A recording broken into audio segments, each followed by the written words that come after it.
Hey, apa kabar pemirsa? Ketemu lagi dengan saya Naratama di program kita VOA Creative Talk. Program ini bisa ada di televisi dan juga ada di podcast. Jadi buat teman-teman yang tidak bisa menonton TV bisa mendengarkan juga di podcast atau di link YouTube. Tamu saya kali ini agak unik karena saya tidak mendatangkan teman yang datang dari dunia kreatif di industri kreatif, tapi justru datang dari dunia olahraga, dunia sport. Badminton itu adalah sebuah olahraga yang cukup populer dan dikenal di Indonesia dan juga sekarang sudah mendunia. Dan yang menarik sekarang banyak sekali pelatih-pelatih badminton di Amerika itu asalnya adalah dari Indonesia. Mereka didatangkan dari Jakarta, dari Solo, dari Surabaya, itu datang ke Amerika untuk melatih pemain-pemain atlet-atlet bulu tangkis Amerika untuk bisa tampil di dunia internasional. Siapa dia? Tamu kita kali ini? Ini dia.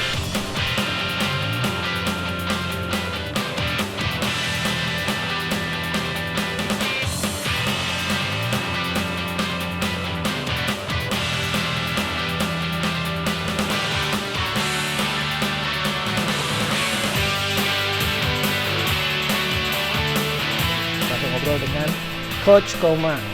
Halo. Apa kabar Coach? Kabar baik, Mas. Waduh, ini begitu datang langsung jauh-jauh dari Edison ya? Iya, terima kasih nih sudah diundang, Mas. Wah, sama-sama. Saya malah makasih nih main di studio kita. Jadi dari Edison ke sini berapa lama naik mobil ya? Tadi naik mobil sekitar 50 menit ya, kalau nggak macet. 50 menit. Itu sekarang punya melatih di sana ya sekarang? Iya, Pak. Saya sudah hampir 7 tahun sih di tempat yang melatih yang sekarang. Begitu saya datang ke Amerika langsung melatih di klub ini. Saya dapat undangan langsung dari Indonesia dan langsung saya datang ke New Jersey untuk melatih badminton. Jadi dari Indonesia asal di mana Coach? Saya Surabaya. Dari Surabaya. Kemudian Iya. waktu Indonesia bermain di klub apa? Saya pernah di Jarum di Jakarta. Jarum. Ya udah sekitar hampir 8 tahun di sana. 8 tahun. Ya. Setelah itu saya coba melatih di luar negeri atau main liga-liga di Liga Eropa dan luar negeri yang lainnya. Iya, saya baca juga Coach pernah main di Cekoslowakia ya? Iya betul, Mas. Itu main apa? Main apa Coach? Itu main melatih atau bertanding? Di sana jadi saya pertama main liga dulu, habis itu ditawarin melatih juga di sana. Oh, main Iya, di Liga Eropa. Di Elogra, berarti main di klub Eropa. Ya, klub Main Eropa. Eropa. Kemudian begitu main untuk Ceko atau Slovakia? Pertama untuk Slovakia, setelah itu saya coba Ceko. Begitu Ceko. Terus Iya. kemudian ditawarin liga, kemudian main untuk klub itu dan bermain di liga sana. Iya betul. Tapi banyak main apa? Single atau double? Saya kebanyakan double. Main double Mas. ya? Iya. Double. Iya, kadang juga main single juga kalau di Eropa. Dan kita berarti udah pernah melatih ke Eropa, ini menarik banget. Iya. Itu gimana Coach? Kita gimana melatih? Sementara bahasanya bukan bahasa Inggris lah gitu. Iya, pertamanya saya kesulitan bahasa juga sih. Ya, saya nekat aja belajar bahasa Inggris. Nanti di sana juga ada ya translatornya. Jadi mereka, contohnya di Slovakia dia kurang bahasa Inggrisnya kurang, jadi ada translator buat saya dan buat atletnya. Jadi kita saling membantu dan ya bisa. Bisa melatih dengan ada translator itu ya? Iya betul. Bukan pakai Google ya? Bukan. Ya. Tapi tetap sih harus belajar terus di Google. Belajar cari info, cari apa semuanya tetap. Kenapa pemain-pemain Eropa Timur ya, terutama di Ceko dan Slovakia ini, itu tertarik untuk bermain badminton? Itu kenapa mereka? Mungkin mereka salah satu alasannya mereka tertarik untuk lolos ke kualifikasi Olimpiade. Ya, dia coba untuk di badminton terutama ada beberapa turnamen yang di Eropa itu banyak poinnya untuk meraih lolos ke kualifikasi di Olimpiade. Di Olimpiade. Iya betul. Itu berarti melatih udah tingkat nasional atau hanya tingkat liga? Tingkat nasional. Tingkat nasional. Ya, untuk di Slovakia saya tingkat nasional di nasional timnya. Jadi Coach Komang ini melatih untuk tim nasional Slovakia. Slovakia dulu ya. Itu. Sebelum ke Amerika. Sebelum ke Amerika. Iya. Habis itu baru ditawarin ke Amerika. Habis itu ada tawaran di Amerika. Wah, saya pengen nyoba nih, kayaknya belum pernah ke Amerika nih ya. Saya coba-coba aja dulu dan akhirnya setelah saya coba setahun 2 tahun akhirnya saya lebih interesting ya tinggal di sini. Tinggal di sini ya. Coach, ini berarti kan sudah melatih orang-orang Amerika untuk bermain badminton dari tingkat macam-macam, ada beginner, beginner sampai ke adult, adult, ya. advance. Ya, advance, and then ya banyak lagi dari semua kelompok umur sih sebenarnya. Iya, dari beginner dan dari anak-anak umur 5 tahun ke atas pokoknya. 5 tahun ke atas. Iya. Itu kenapa sih orang-orang Amerika sekarang memang tertarik ya dengan badminton?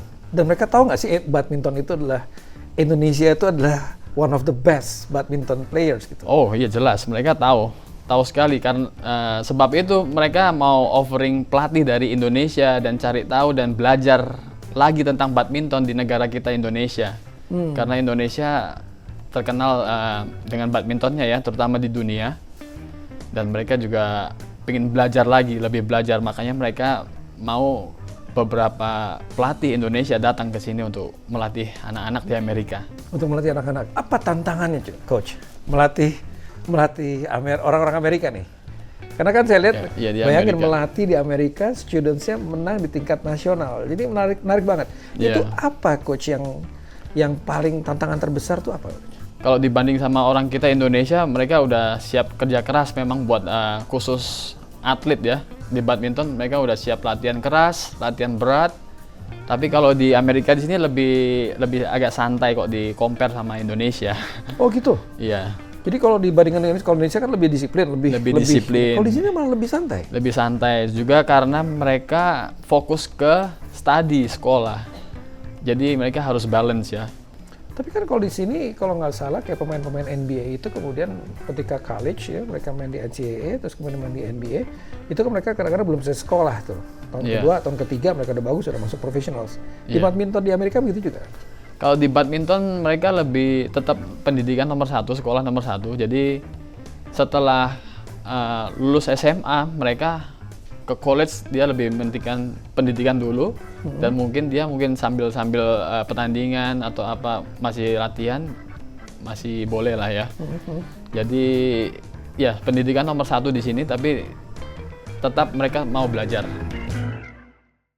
Ketika mereka berlatih langsung dengan pemain Indonesia itu mereka berarti merasa nih dari langsung nih dari Indonesia nih aslinya nih iya langsung asli, nih gitu. pelatihnya import nih dari Indonesia langsung. Nah mereka jadi lebih tertarik, jadi lebih tertantang pengen belajar lagi gitu.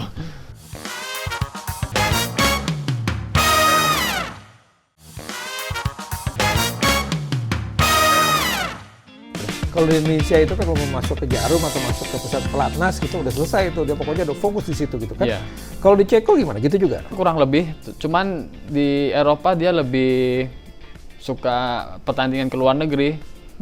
Jadi kayak macam di Asia Tour, turnamen mereka tetap join walaupun mereka udah di college atau apa, mereka tetap berusaha untuk meraih poin, apalagi kalau targetnya udah mau ke Olimpiade atau yang ke lebih tinggi, mereka lebih disiplin dan lebih intens training. Lebih intens training dibandingkan dengan atlet yang dari Amerika. Yes. Tapi atlet Amerika sekarang juga cukup masuk ke jajaran atlet internasional. Untuk tahun ini yang di Paris kita ada 3 atlet lolos buat ke Olimpiade ke Paris. Wow. Ya, itu coach yang ngelatih juga tuh? Mereka dari bagian ini California. Di California. Iya. Yang pelatihnya orang Indonesia juga di sana ya? Mungkin ada ya. Karena ada beberapa pelatih Indonesia di sini juga udah membantu anak-anak Amerika di sini sampai ke lolos ke jenjang Olimpiade. Yeah. Coach, biasanya kalau bermain bulu tangkis itu kan bukan hanya soal masalah fisik ya. Yeah, tapi betul. juga strategi, ini kapan mau smashnya, ini kapan mesti double mesti apa namanya backhand, service itu. Yes. Itu ada nggak sih perbandingan mengajar di Indonesia dengan mengajar di Amerika dari sisi intelijensinya gitu ya? Kok intelijensinya kalau di Indonesia mungkin lebih gampang dibilanginnya karena banyak sparring ya, walaupun di sana orang-orang kan kita olahraga nomor 2 lah bulu tangkis. Jadi mereka banyak sparring, pemain bagus. Jadi mereka termotivasi dengan senior-senior yang lebih profesional dan udah juara-juara. Nah kalau di Amerika ini kita harus emang benar-benar harus fokus dari basic dulu. Dari basic dulu dan ya itu mungkin take time, tapi ya tetap kita harus intense training. Tapi kalau di Indonesia berarti karena main badminton udah di mana-mana juga sih ya. Iya. Kita di luar Iya, betul. ada lapangan sedikit, ada raket dikit main badminton gitu Iya. kan. Pakai tali rafia kadang-kadang gitu kan. Iya. Kalau di sini kan bukan bagian gitu. Di sini Iya. kan lebih ke basket, Basketball, ke baseball iya. gitu ya, ke football gitu. Iya. Ya sebab dari itu kita lebih pertama kita mau memperkenalkan dulu ini loh olahraga badminton gitu. Dan perlu diakui Indonesia emang nomor 1 atau nomor 2 di dunia tentang badminton. Jadi mereka lebih tertarik kalau belajar dengan pelatih dari Indonesia atau dari China terutama. Jadi mereka interestnya lebih tinggi daripada tinggi karena- ya pelatih lokal di sini. Berarti ketika mereka berlatih langsung dengan pemain Indonesia itu mereka merasa oh ini dari Iya, langsung tempat- nih dari Indonesia langsung nih. nih, aslinya nih, pemainnya Iya, pemain langsung asli nih gitu. pelatihnya import nih dari Indonesia langsung. Nah, mereka jadi lebih tertarik, jadi lebih tertantang, pengen belajar lagi gitu. Berarti Indonesia udah populer juga ya sebagai tempat gudang pemain badminton gitu ya di sini. Iya, betul, betul. Ya itu bukan cuma di Amerika aja, Mas. Dari beberapa negara seperti di Eropa, di Asia kita sudah mungkin banyak sekali pelatih dari Indonesia. Melatih orang bukan Indonesia kan coach sudah merasakan nih melatih Indonesia seperti ini, melatih di luar itu melatih antara orang Indonesia dengan melatih yang bukan Indonesia itu rasanya gimana sih coach? Rasanya beda ya, apalagi kalau di sini orang bule kita harus lebih tanya dulu ini siap latihan berat nggak atau bagaimana gitu ya. Ya takutnya mereka komplain dulu ini pernah iya. Jadi sebelum Iya. melatih gitu, oke, are you ready? Iya, Gitu kan, are you gitu. ready? Gitu ya, gitu. Ya, lain kok dibandingkan sama orang Indonesia udah tahu nih konsekuen kalau mau serius latihan tentang badminton, jadi harus siap capek, Udah siap harus mental. siap mental dan ya waktu berkurang di rumah harus latihan terus, intens begitu. Ditanya, are you ready? I just wanna, gitu. Itu gimana tuh? Ya mungkin kita kasih training yang soft dulu, Mas. Soft dulu, waiting for the interesting, and then kita kasih lebih berat lagi, sampai mereka punya komitmen buat mau ke goal yang lebih tinggi dan ya kita kasih latihan yang berat dan intens, lebih intens. Kalau jadi sekarang tempat pelatihannya itu di Edison itu ada berapa lapangan di sana? Sekarang di klub saya di Edison ada 6 lapangan. 6 lapangan. Dan sekarang the owner open the new location tetap di New Jersey. Jadi ada 9 lapangan. Jadi total kita ada ya 15 lapangan total badminton. Itu coach melatih tiap hari? Saya ya 6 days a week. 6 days a week. Dari jam berapa coach? Kalau weekdays kita start from 4 to 10 p.m. 4 sore ya? Sampai Iya. itu 4 sore ke 10 malam. 10 malam. Ya kalau weekend kita bisa dari pagi sampai malam. Dari jam 9 pagi sampai jam 8 malam. Tapi dibagi kan, ada kelas-kelasnya dibagi kan, ada kelas Iya. pemula. Ada. Sekali kelas itu berapa jam? Sekali kelas untuk grup kelas di New Jersey 2 jam duration. Jadi kita ada grup kelas sama ada private one by one. One by one itu 1 jam durasinya dan itu emang fokus buat 1 orang di lapangan. Kadang-kadang mereka kok di Amerika masih suka nawar gitu ya kok istilahnya kok di Indonesia. Banyak komplain. Iya, banyak komplain juga. karena orang Iya, sini kan betul. suka ngomong gitu. Iya betul, dia lebih nawar, coach bisa nggak latihannya agak ringan sedikit atau komplain apa gitu. Ya udah akhirnya saya menyesuaikan, Mas.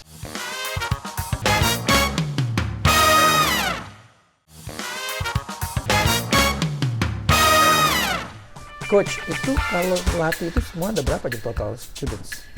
Student di klub saya sekitar kurang lebih hampir 100 ya kalau buat anak-anak. 100? Kalau di total ya. Wow. Ya, jadi berbagai macam level dari level beginner, advance sama elite group. Jadi ada beberapa macam grup dan ya kurang lebih hampir 100. Hampir 100 ya? Coach? Iya. Itu juga dari macam-macam latar belakang ya? Iya betul. Ada yang mungkin orang India, ada backgroundnya, ada orang Ada dari keturunan India, keturunan India.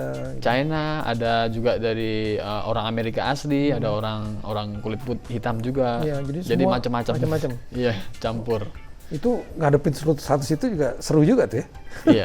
Tapi kan dibagi Mas, kelompok grup-grupnya. Oh, dibagi berdasarkan grupnya. Jadi Iya. mereka berdasarkan grup Iya. masing-masing. Jadi enggak Paling tiap grup nggak lebih dari 11 atau 12 orang. 11 atau 12 orang. Iya, Karena betul. main double-double ganti-gantian Iya. gitu ya. Gitu. Iya, betul. Untuk melatih ini, menjadi pelatih bulu tangkis, menjadi badminton untuk warga Amerika. Apa sih coach yang harus coach siapkan di situ? Selain skill ya, Selain apa skill, pertama dia harus siap waktu, ya harus berkorban waktu dan disiplin dan mau capek juga kalau mau serius di olahraga ini. Makanya setiap orang yang mau datang pertama kali saya ajarin, pertama saya kasih ringan-ringan dulu latihannya. Setelah anaknya show the interest, sama parentsnya juga lebih interested lagi, dan kita lebih ke level yang selanjutnya kita kasih yang lebih berat lagi latihan dan lebih intens dan lebih biasanya seminggu sekali jadi seminggu 3 kali atau 4 kali datang. gitu ya. Ya betul Mas. Tapi kalau orang masih suka nanya coach, ini coach berarti kan dulu di Indonesia-nya belajar latih di mana? Di Jarum ya kalau nggak salah. Saya pernah di Jarum, Jarum Club. Jarum. Ya. Berarti kan metode pelatihannya apakah metode pelatihan Indonesia kemudian dipakai di sini di Amerika atau disesuaikan? Karena kan pasti berbeda nih, gitu. Itu Iya. gimana ya? Pertamanya sih saya mencoba langsung menyesuaikan ya. Hmm. Langsung saya bawa metode Indonesia ke Amerika, cuman kok kayaknya kurang efektif ya. Kenapa tuh kurang efektif? Karena terlalu Ya, keras. Karena terlalu keras, betul. Oh, gitu? Iya. Kalau di Indonesia kita, disiplinnya luar biasa. Lari, Dedikasinya lari kenceng apa gitu ya? gitu. Iya, ibaratnya kalau latihan tuh seminggu bisa 5 kali at least, 5 hari a week. Tapi kalau di Amerika kan cuma seminggu 2 kali, seminggu 3 kali. Dan tergantung ke anaknya juga sih siap atau enggak nih buat jalanin program dari pelatih. Oh. Ya kadang-kadang mereka kok di Amerika masih suka nawar gitu ya kok istilahnya kok di Indonesia.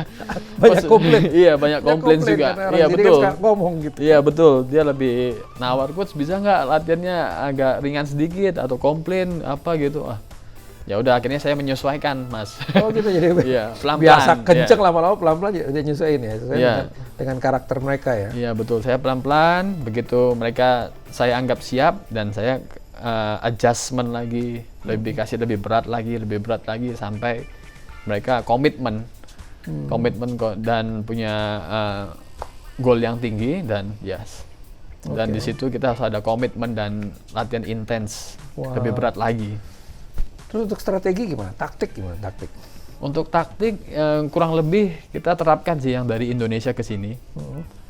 Makanya nggak heran sekarang kalau di dunia badminton di negara-negara lain sekarang udah hampir Seimbang. hampir sama rata. Udah kebaca. Gitu. Iya. Gimana kebaca? Wah Iya. nih udah gerakannya udah Iya. kebaca. Itu karena banyak tangan-tangan orang Indonesia sebenarnya yang latih di luar juga.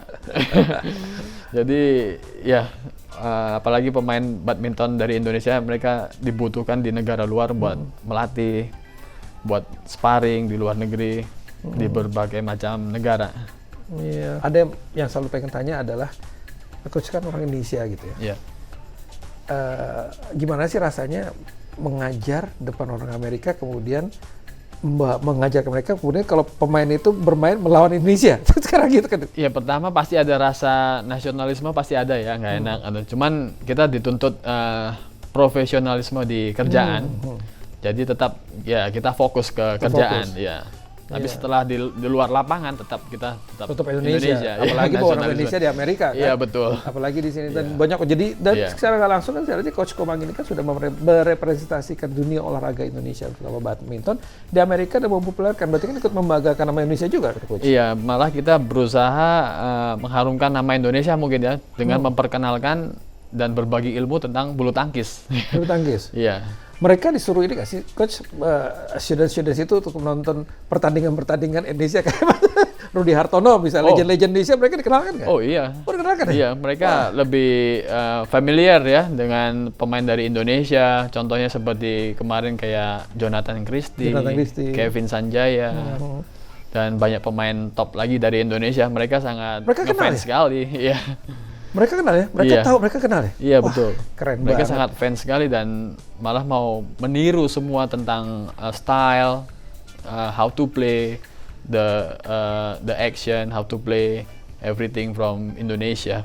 Berarti kalau kayak gitu secara nggak langsung kan justru mengenalkan Indonesia melalui para pemain Indonesia. Mereka kalau lihat nama-nama pemainnya, kan cari backgroundnya tuh, masih lihat Instagramnya gitu kan? Iya. Berarti mereka semakin mengenal Indonesia. Iya. Ada nggak dari mereka tiba-tiba, I wanna go to Indonesia gitu? Oh iya. Oh ya? Ya, ada beberapa student saya, dia during summer ini kalau sekolah udah libur, summer camp ini, mereka suka ke Indonesia kadang-kadang untuk join summer camp buat like 2 minggu, Oh 3 gitu? minggu. Main ya. badminton Indonesia juga? Ya, dan latihan di Indonesia juga. Wah, keren Iya. banget. Jadi mereka benar-benar mempromosikan banget. Iya. Jadi, wah, Mereka benar-benar mau mencoba atmosfer di Indonesia itu gimana sih badminton di Indonesia, dan mereka juga cari tahu juga. Iya. wah tuh perlu kapan-kapan kita mesti ngobrol tuh dengan murid-muridnya coach yang kemudian Iya, boleh, Mas. terinspirasi ke Boleh, Indonesia. Mas. Nanti Kayaknya kita mesti ke Edison nih kayaknya. nih. datang ke klub saya. Ke klub ya, nanti kita Iya. main ke Edison. Coach, buat yang terakhir coach, kira-kira untuk menjadi pelatih badminton dari Indonesia di luar negeri itu kira-kira perlu kreativitas nggak sih coach? Perlu kreatif nggak sih? Karena kan menghadapi dunianya beda ya, muridnya beda. Menurut coach gimana? Iya, perlu. Kita harus siapkan strategi-strategi khusus, mungkin dari segi bicara, apalagi tentang bicaranya kita kan beda ya, tentang bahasa Indonesia sama bahasa Inggris. Kita harus benar-benar prepare tuh, bagaimana kita ngomong ke atletnya, sama bagaimana kita menjelaskan ke orang tuanya, lebih khusus ke orang tuanya supaya yakin kalau mau menekuni olahraga ini, badminton. Jadi kita harus bikin strategi khusus seperti pendekatan dengan orang tua, dengan menunjukkan, oh kalau juara-juara nanti begini loh, bisa mewakilin USA nanti di kancah internasional, dan nanti bisa dapat scholarship, beasiswa nanti pas college nanti. Oh iya, bisa dapat beasiswa ya coach di sini? Bisa, ada. College untuk pemain badminton? Ya mungkin nggak banyak tapi ada. Ada ya? Iya, Di beberapa universitas ya? ada. Satu pertanyaan terakhir, Cok. Iya, Mas. Untuk kompetisi di Amerika sendiri, badminton tuh udah cukup bagus nggak sih sekarang? Artinya di tingkat college ya, atau gimana gitu? Sekarang sih udah mulai pelan-pelan, sudah mulai ini ya, kualitasnya udah mulai membaik karena banyak orang Indonesia juga, banyak pelatih Indonesia sekarang yang sudah datang di beberapa state Iya, di iya, benar. USA. Benar-benar. Tapi tetap kalau di compare dengan Indonesia masih dibilang agak jauh masih. Jauh ya? Iya. Jauh. Wah, thank you banget coach. Thank you banget nih, kita udah ngobrol-ngobrol nih. Makasih Mas. Terima kasih Udah sama-sama. diundang. Thank you so much.